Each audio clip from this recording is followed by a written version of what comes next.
ಸ್ನೇಹಿತರೆ ನಮಸ್ಕಾರ. ನಮ್ಮ ಈ ಬಣ್ಣದ ಲೋಕದ ಕಲಾವಿದರು, ಅದರಲ್ಲೂ ಕೂಡ ಈ ನಟಿಯರಿದ್ದಾರಲ್ಲ, ಇವರಿಗೆ ರಾಜಕಾರಣಿಗಳ ನಂಟು ಬೆಳೆಯೋದು ಬಹುಬೇಗ. ರಾಜಕಾರಣಿಗಳ ನಂಟು ಬೆಳೆದ ಬಳಿಕ ಒಂದಷ್ಟು ಜನ ಹೇಳ ಹೆಸರಿಲ್ಲದಂತೆ ಆಗಿ ಹೋಗ್ತಾರೆ. ಅದೇ ರೀತಿ ಇಲ್ಲಿ ಒಬ್ಬ ನಟಿಯೂ ಕೂಡ ಹೇಳ ಹೆಸರಿಲ್ಲದಂತೆ ಇವತ್ತಿಗೆ ಮರೀಚಿಕೆ ಆಗಿಬಿಟ್ಟಿದ್ದು ಅದೊಂದು ತಪ್ಪಿನಿಂದ, ತನ್ನ ಜೀವನದಲ್ಲಿ ತೆಗೆದುಕೊಂಡಂತಹ ಅದೊಂದು ತಪ್ಪು ನಿರ್ಧಾರದಿಂದ.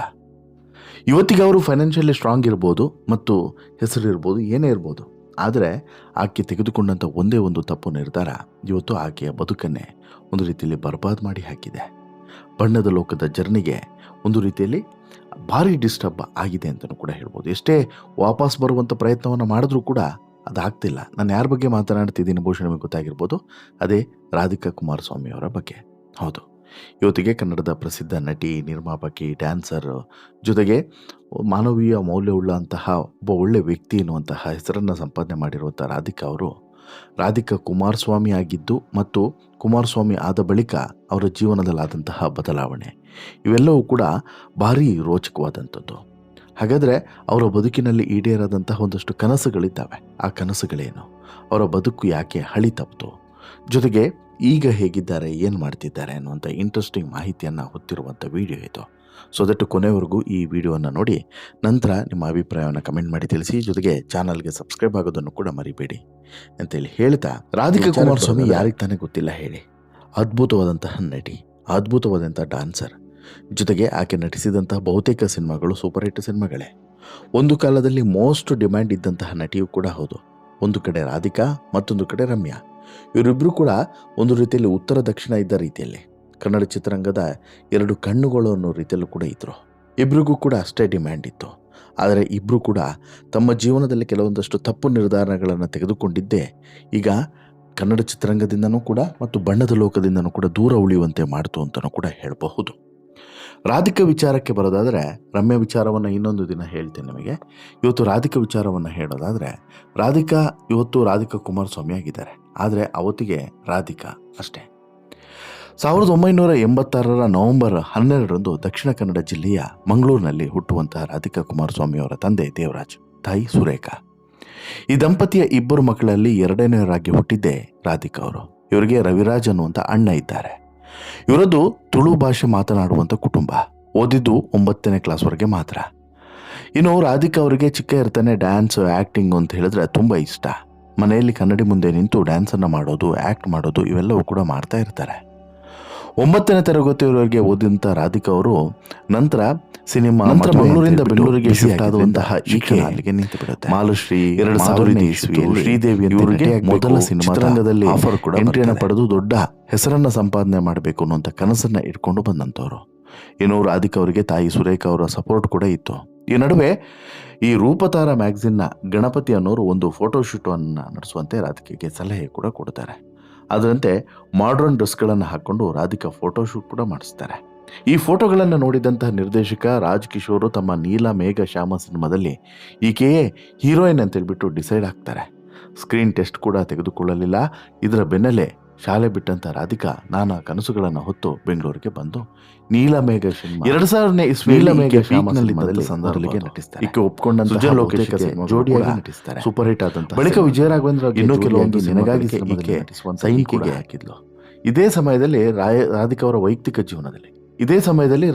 ವೈಯಕ್ತಿಕ ಜೀವನದಲ್ಲಿ ದೊಡ್ಡ ಘಟನೆ ನಡೆದು ಬಿಡುತ್ತೆ. 2000ನೇ ಇಸ್ವಿಯ ನವೆಂಬರ್ 26ನೇ ತಾರೀಕು ಮಂಗಳೂರು ಮೂಲದ ರತನ್ ಕುಮಾರ್ ಅನ್ನೋರ ಜೊತೆಗೆ ರಾಧಿಕಾ ಕುಮಾರಸ್ವಾಮಿ ಅವರ ಮದುವೆ ಆಗುತ್ತೆ. ಆಗ ರಾಧಿಕಾಗೆ ಕೇವಲ 14 ವರ್ಷ, ಅಂದರೆ ಬಾಲ್ಯ ವಿವಾಹ ಆಗಿತ್ತು. ಆದರೆ ಈ ವಿಚಾರ ಯಾರಿಗೂ ಕೂಡ ಗೊತ್ತಿರಲಿಲ್ಲ. ಅಂದಹಾಗೆ ರಾಧಿಕಾರನ್ನ ಸಿನಿಮಾ ಇಂಡಸ್ಟ್ರಿಗೆ ಪರಿಚಯಿಸಿದ್ದು ಅತ್ತೆ ಪ್ರೇಮ ಅಂತಲೂ ಕೂಡ ಹೇಳಲಾಗ್ತದೆ. 2002ರಲ್ಲಿ ಬೀದಿಗೆ ಬಂತು ಮನೆ ಜಗಳ. 2002ರ ಏಪ್ರಿಲ್ ತಿಂಗಳು ರಾಧಿಕಾ ನಟಿಸಿದಂಥ ನಿನಗಾಗಿ ನೀಲಮೇಘ ಶ್ಯಾಮ ಸಿನಿಮಾಗಳು ರಿಲೀಸ್ ಆಗೋದಕ್ಕೆ ಕೆಲವು ದಿನಗಳು ಬಾಕಿ ಇತ್ತು. ಇಂತಹ ಟೈಮ್ನಲ್ಲೇ ಇವರ ದಾಂಪತ್ಯ ಜೀವನ ಬೀದಿಗೆ ಬರುತ್ತೆ. ಮದುವೆ ಸಂಬಂಧ ಇಲ್ಲಿ ಮೊದಲ ಗಂಡ ರತನ್ ಕುಮಾರ್ ಇದ್ದಾರೆ, ರಾಧಿಕಾ ಮೇಲೆ ಅಕ್ರಮವಾಗಿ ಬಂದಿಯನ್ನು ಕೂಡ ಮಾಡಿದ್ದಾರೆ. ಇನ್ನು ಈ ಸಂಬಂಧ ಮಂಗಳೂರಿನ ಕೋರ್ಟ್ ಮೆಟ್ಟಿಲನ್ನು ಏರುತ್ತಾರೆ. ಸರ್ಚ್ ವಾರೆಂಟನ್ನು ಜಾರಿ ಮಾಡಿ ಕೋರ್ಟ್ ರಾಧಿಕರನ್ನು ಹುಡುಕಿ ಕೋರ್ಟ್ ಮುಂದೆ ಹಾಜರುಪಡಿಸಿ ಅಂತಲೂ ಕೂಡ ಪೊಲೀಸರಿಗೆ ಸೂಚನೆಯನ್ನು ಕೊಡುತ್ತೆ. ಅದರಂತೆ ಮಂಗಳೂರು ಪೊಲೀಸರು ರಾಧಿಕರನ್ನು ಅರಸಿ ಬೆಂಗಳೂರಿಗೆ ಹೊರಟರು. ಆದರೆ ಕೆಲವೇ ದಿನಗಳಲ್ಲಿ ಪೋಷಕರ ಜೊತೆಗೆ ಬೆಂಗಳೂರಿನ ಫ್ಯಾಮಿಲಿ ಕೋರ್ಟ್ನಲ್ಲಿ ಕಾಣಿಸಿಕೊಂಡಂಥ ರಾಧಿಕಾ ಸರ್ಚ್ ವಾರಂಟ್ಗೆ ತಡೆ ನೀಡುವಂತೆ ಮನವಿಯನ್ನು ಮಾಡಿದರು. ರಾಧಿಕಾ ಅವರ ತಾಯಿ ಸುರೇಖಾ ಅಂತೂ ರತನ್ ಕುಮಾರ್ ಒತ್ತಾಯಪೂರ್ವಕವಾಗಿ ಮಗಳನ್ನು ಬಾಲ್ಯ ವಿವಾಹ ಮಾಡಿಕೊಂಡಿದ್ದಾನೆ, ಹೀಗಾಗಿ ಈ ಮದುವೆಯನ್ನು ರದ್ದುಗೊಳಿಸಬೇಕು ಅಂತ ಹೇಳ್ಬಿಟ್ಟು ತಂದೆ ದೇವರಾಜ್ ಜೊತೆಗೆ ಮಾತನಾಡಿ ಕೆಲ ತಿಂಗಳುಗಳ ಹಿಂದೆ ರತನ್ ಕುಮಾರ್ ತನ್ನ ಮಗಳನ್ನು ಇದೇ ಸಂದರ್ಭದಲ್ಲಿ ರತನ್ ಕುಮಾರ್ ಕೆಲವು ದಿನಗಳ ಹಿಂದೆ ನನ್ನ ಮಗಳನ್ನು ಮುಗಿಸೋದಕ್ಕೂ ಕೂಡ ಪ್ಲಾನನ್ನು ಮಾಡಿದ್ದ ಅಂತಲೂ ಕೂಡ ಹೇಳ್ತಾರೆ. ಅಲ್ಲದೆ ಮುಂಬೈಗೆ ಬರುವಂತೆ ಪೀಡಿಸ್ತಿದ್ದ ಅಂತಲೂ ಕೂಡ ಹೇಳ್ತಾರೆ. ಇದರ ಬೆನ್ನಲ್ಲೇ ಸರ್ಚ್ ವಾರಂಟ್ಗೆ ಫ್ಯಾಮಿಲಿ ಕೋರ್ಟ್ ತಡೆ ಕೊಡುತ್ತೆ. ನಿನಗಾಗಿ ಚಿತ್ರದ ಮೂಲಕ ಜನರ ಮುಂದೆ ಬಂದಂತಹ ಈಕೆ ನಂತರ ಸಾಲು ಸಾಲು ಸಿನಿಮಾಗಳಲ್ಲಿ ನಟಿಸುವಂಥ ಅವಕಾಶವನ್ನು ಗಿಟ್ಟಿಸಿಕೊಳ್ತಾಳೆ. ಇಲ್ಲಿಂದ ಈಕೆಯ ಬದುಕು ಬದಲಾಗ್ತಾ ಹೋಗುತ್ತೆ. ಇನ್ನು ನೀಲಮೇಘ ಶ್ಯಾಮ ಸಿನಿಮಾ ರಿಲೀಸ್ ಆಗೋದಕ್ಕೂ ಮುನ್ನ 2002 ಮೇನಲ್ಲಿ ಈ ನಿನಗಾಗಿ ಸಿನಿಮಾ ರಿಲೀಸ್ ಆಗ್ತದೆ. ವಿಜಯ್ ರಾಘವೇಂದ್ರ ಮತ್ತು ರಾಧಿಕಾ ಜೋಡಿಗೆ ಜನರಿಂದ ಉತ್ತಮ ರೆಸ್ಪಾನ್ಸನ್ನು ಪಡೆಯುತ್ತೆ. ಬಳಿಕ ನೀಲಮೇಘ ಶ್ಯಾಮ ರಿಲೀಸ್ ಆಗುತ್ತೆ. ಆಮೇಲೆ ಪ್ರೇಮ ಕೈದಿ, ರೋಮಿಯೋ ಜೂಲಿಯೆಟ್ ಸಿನಿಮಾಗಳಲ್ಲಿ ರಾಧಿಕಾ ವಿಜಯ್ ರಾಘವೇಂದ್ರ ಮತ್ತೆ ಜೋಡಿಯಾಗಿ ಕಾಣಿಸ್ಕೊಳ್ತಾ ಇರ್ತಾರೆ. ಇನ್ನು ಶಿವರಾಜ್ ಕುಮಾರ್ ಅವರ ಜೊತೆಗೆ ತವರಿಗೆ ಬಾ ತಂಗಿಯಲ್ಲಿ ನಟಿಸ್ತಾರೆ. ಇದು ಭಾರೀ ಪ್ರಸಿದ್ಧಿಯನ್ನು ತಂದುಕೊಡುತ್ತೆ. 2002ರಲ್ಲಿ ಒಟ್ಟು 5 ಸಿನಿಮಾಗಳು ರಿಲೀಸ್ ಆಗ್ತವೆ. ಒಂದು ಕಡೆ ಹಾರ್ಟ್ ಅಟ್ಯಾಕ್ನಿಂದ ಗಂಡ ಲೋಕವನ್ನು ತ್ಯಜಿಸಿದ್ರೆ, ಮತ್ತೊಂದು ಕಡೆ ರಾಧಿಕಾರ ಸಿನಿಮಾಗಳು ರಿಲೀಸ್ ಆಗ್ತಿದ್ದಂತೆ ಸೂಪರ್ ಹಿಟ್ ಆಗ್ತಾನೆ ಹೋಗ್ತವೆ. 2002ರ ಆಗಸ್ಟ್ 27ರಂದು ಮಂಗಳೂರಿನಲ್ಲಿ ಈ ರತನ್ ಕುಮಾರ್ ಹಾರ್ಟ್ ಅಟ್ಯಾಕ್ನಿಂದ ಕೊನೆಯುಸಿರನ್ನು ಎಳಿತಾನೆ. ಇನ್ನು ತಮಿಳು ತೆಲುಗು ಚಿತ್ರರಂಗಕ್ಕೂ ಕೂಡ ಎಂಟ್ರಿಯನ್ನು ಕೊಡುವಂತಹ ರಾಧಿಕಾ ತಮಿಳಿನಲ್ಲಿ ಪ್ರಸಿದ್ಧಿಯನ್ನು ಪಡಿತಾರೆ. 2003ರಲ್ಲಿ ರಾಧಿಕಾ 6 ಸಿನಿಮಾಗಳು ರಿಲೀಸ್ ಆಗ್ತವೆ. ಆದರೂ ಕೂಡ ಯಾವುದೂ ಕೂಡ ಅಷ್ಟರ ಮಟ್ಟಿಗೆ ಹಿಟ್ ಆಗಲಿಲ್ಲ. ಇನ್ನು ಸಿನಿಮಾಗಳನ್ನು ಆಯ್ಕೆ ಮಾಡೋದ್ರಲ್ಲಿ ಎಲ್ಲೋ ಒಂದು ಕಡೆ ತಪ್ಪನ್ನು ಮಾಡ್ತಿದ್ದೇನೆ, ಮಾಡಿದಂಥ ತಪ್ಪು ನಿರ್ಧಾರಗಳೇ ಇದಕ್ಕೆ ಕಾರಣ ಅಂತಲೂ ಕೂಡ ಬಳಿಕ ರಾಧಿಕಾ ಹೇಳ್ಕೊಂಡಿದ್ದುಂಟು. ಕನ್ನಡದಿಂದ ಬರೋದು ಕಮ್ಮಿ ಆಯಿತು ಅವಕಾಶಗಳು. ಇಂಥ ಟೈಮ್ನಲ್ಲೇ ತಮಿಳು ತೆಲುಗು ಸಿನಿಮಾಗಳ ಕಡೆಗೆ ಮುಖವನ್ನು ಮಾಡಿದರು. ತಮಿಳಿನ ಮೊದಲ ಚಿತ್ರದಲ್ಲಿ ಶಾರ್ಟ್ ಡ್ರೆಸ್ಸನ್ನು ಹಾಕಿದ್ರಿಂದ ಕುಟ್ಟಿ ರಾಧಿಕಾ ಅಂತಲೂ ಕೂಡ ಪ್ರಸಿದ್ಧರಾಗ್ತಾರೆ. ಈಕೆ ಚಿಕ್ಕವಳು ಅನ್ನೋಂಥ ಅರ್ಥ ಬರುತ್ತೆ. ಈ ನಡುವೆ ತಾಯಿ ಇಲ್ಲದ ತಬ್ಬಲಿ ಸಿನಿಮಾದಲ್ಲಿ ಒಂದು ಪ್ರಮುಖವಾದಂಥ ಪಾತ್ರಕ್ಕೆ ರಾಧಿಕಾ ಆಯ್ಕೆ ಆಗ್ತಾರೆ. ಈ ಒಂದು ಸಿನಿಮಾ ನಂತರ ಕರ್ನಾಟಕ ರಾಜ್ಯ ಚಲನಚಿತ್ರ ಪ್ರಶಸ್ತಿ ಬರೋವರೆಗೂ ಕೂಡ ತೆಗೆದುಕೊಂಡು ಹೋಗಿ ನಿಲ್ಲಿಸ್ತದೆ.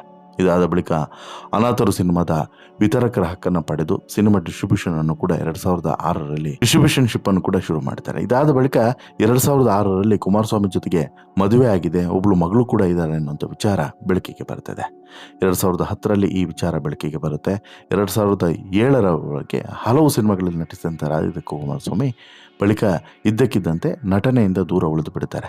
ಅದಕ್ಕೇನು ಕಾರಣ ಅಂತ ಹೇಳಿ ಹುಡುಕ್ತಾ ಹೋದಾಗ ಗೊತ್ತಾಗಿದೆ. 2010ರಲ್ಲಿ ಗೊತ್ತಾಗಿರುವಂಥದ್ದು ಒಂದು, Radhika I am Mrs Radhika Kumaraswamy ಅಂತಲೂ ಕೂಡ ಹೇಳ್ಕೊಳ್ತಾರೆ. ನಾನು ಕುಮಾರಸ್ವಾಮಿಯವರ ಪತ್ನಿ, ಕುಮಾರಸ್ವಾಮಿಯವರನ್ನು 4 ವರ್ಷದ ಹಿಂದೆ ಮದುವೆ ಆಗಿದ್ದೇನೆ, ನಮಗೆ ಶಮಿಕಾ ಕೆ ಸ್ವಾಮಿ ಎನ್ನುವಂಥ ಒಂದು ವರ್ಷದ ಮಗು ಕೂಡ ಇದ್ದಾಳೆ ಅಂತೇಳಿ ರಾಧಿಕಾ ಬಾಂಬನ್ನು ಹಾಕಿಬಿಡ್ತಾರೆ.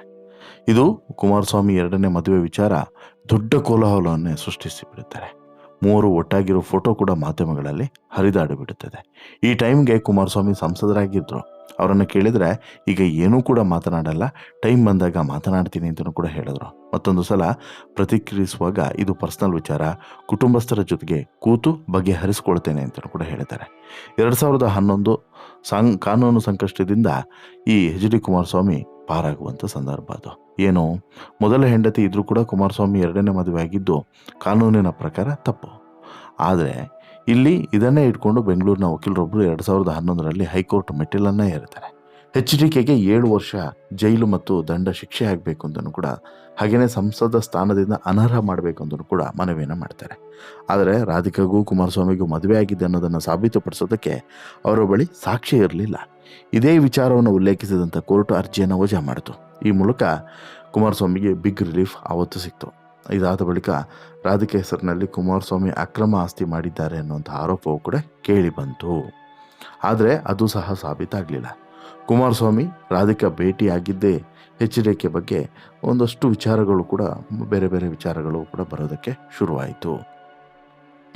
ರಾಧಿಕಾ ಇವರ ಭೇಟಿ ಮತ್ತು ಇವರಿಂದ ದೂರ ಆಗಿದ್ದು ಇದ್ರ ಬಗ್ಗೆ ಹೇಳೋದೇನು, 2007ರ ಬಳಿಕ 2012ರಲ್ಲಿ ಮತ್ತೆ ಸಿನಿಮಾ ರಂಗಕ್ಕೆ ಎಂಟ್ರಿ ಕೊಡುವಂಥ ಕನಸನ್ನು ಕಾಣ್ತಾರೆ.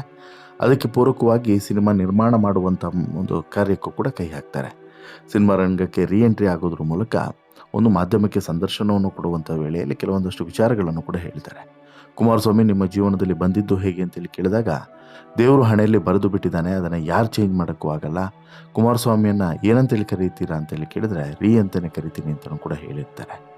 ಇನ್ನು ಕುಮಾರಸ್ವಾಮಿ ಹೆಸರು ನಿಮ್ಮ ಬಾಯಲ್ಲಿ ಯಾಕೆ ಬರಲಿಲ್ಲ ಅಂತೇಳಿ ಕೇಳಿದ್ದಕ್ಕೆ ಗಂಡನ ಹೆಸರು ಹೇಳಿದರೆ ಆಯಸ್ಸು ಕಮ್ಮಿ ಆಗುತ್ತೆ ಅಂತಲೂ ಕೂಡ ಹೇಳ್ತಾರೆ. ಹೀಗೆ ಸಾರ್ವಜನಿಕವಾಗಿ ಒಂದಷ್ಟು ವಿಚಾರಗಳನ್ನು ಆಗಾಗ ಮಾತನಾಡ್ತಾ ಇದ್ರು. ನಂತರ ಕುಮಾರಸ್ವಾಮಿ ಅನ್ನೋಂಥ ಹೆಸರನ್ನು ರಾಧಿಕಾ ಹೆಸರಿನ ಜೊತೆಗಿರೋದನ್ನು ತೆಗಿಬೇಕು ಅನ್ನುವಂತಹ ಪ್ರಯತ್ನಕ್ಕೂ ಕೂಡ ಕುಮಾರಸ್ವಾಮಿ ಕೈ ಹಾಕಿದರು. ಬಟ್ ಅದು ಕೂಡ ಆಗಲಿಲ್ಲ. ಇನ್ನು 2012ರಲ್ಲಿ ಕುಮಾರಸ್ವಾಮಿ ಬರ್ತ್ಡೇಯನ್ನು ರಾಧಿಕಾ ತಮ್ಮ ಮನೆಯಲ್ಲಿ ಸೆಲೆಬ್ರೇಟ್ ಮಾಡಿದರು. ಕೇಕ್ ತರಿಸಿ ಕಟ್ ಮಾಡಿ ತಿನ್ನಿಸಿದ್ರು. ಈ ಫೋಟೋಸ್ಗಳು ಕೂಡ ವೈರಲ್ ಆಗಿತ್ತು.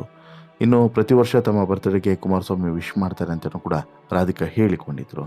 2013ರಿಂದ ಮತ್ತೆ ನಟನೆ, ಹಲವು ಸಿನಿಮಾಗಳಲ್ಲೂ ಕೂಡ ನಟಿಸೋದಕ್ಕೆ ಶುರು ಮಾಡಿದಂಥ ಈಕೆ 2013ರಲ್ಲಿ ತೆರೆ ಕಂಡಂಥ ಸ್ವೀಟಿ ಜೊತೆಗೆ ಸ್ವೀಟಿ ನನ್ನ ಜೋಡಿ ಸಿನಿಮಾ ಇರ್ಬೋದು, ಮತ್ತು ಬೇರೆ ಬೇರೆ ಸಿನಿಮಾಗಳಲ್ಲೂ ಕೂಡ ನಟಿಸೋದಕ್ಕೆ ಶುರು ಮಾಡಿದರು. ಈ ನಡುವೆ ಶಮಿಕಾ ಎಂಟರ್ಪ್ರೈಸಸ್ ಅನ್ನುವಂತಹ ನಿರ್ಮಾಣ ಸಂಸ್ಥೆಯನ್ನು ಕೂಡ ಮಾಡಿ ಒಂದೊಂದೇ ಸಿನಿಮಾಗಳನ್ನು ಕೂಡ ನಿರ್ಮಿಸ್ತಾ ಹೋಗ್ತಾ ಇದ್ದಾರೆ. ಇನ್ನು ಕುಮಾರಸ್ವಾಮಿ ಮತ್ತು ರಾಧಿಕಾ ಇವತ್ತಿಗೆ ದೂರ ಆಗಿದ್ದಾರೆ ಅನ್ನುವಂಥ ವಿಚಾರಗಳು ಕೂಡ ಇದ್ದಾವೆ. ಆದರೆ ಕುಮಾರಸ್ವಾಮಿ ಇದರ ಬಗ್ಗೆ ಎಲ್ಲೂ ಕೂಡ ನಂತರ ಪ್ರತಿಕ್ರಿಯೆಯನ್ನು ಕೊಡಲಿಲ್ಲ. ಇನ್ನು ಕುಮಾರಸ್ವಾಮಿಯ ಜೊತೆಗೆ ಸಂಪರ್ಕದಲ್ಲಿ ಇಲ್ಲದೆ ಇದ್ರೂ ಕೂಡ 2016ರಲ್ಲಿ ರಾಧಿಕಾ ಮತ್ತು ಉದ್ಯಮಿ ವಿವೇಕರಾಜ್ ಒಟ್ಟಿಗಿದ್ದಂಥ ಫೋಟೋಸ್ಗಳು ಕೂಡ ವೈರಲ್ ಆಗಿತ್ತು.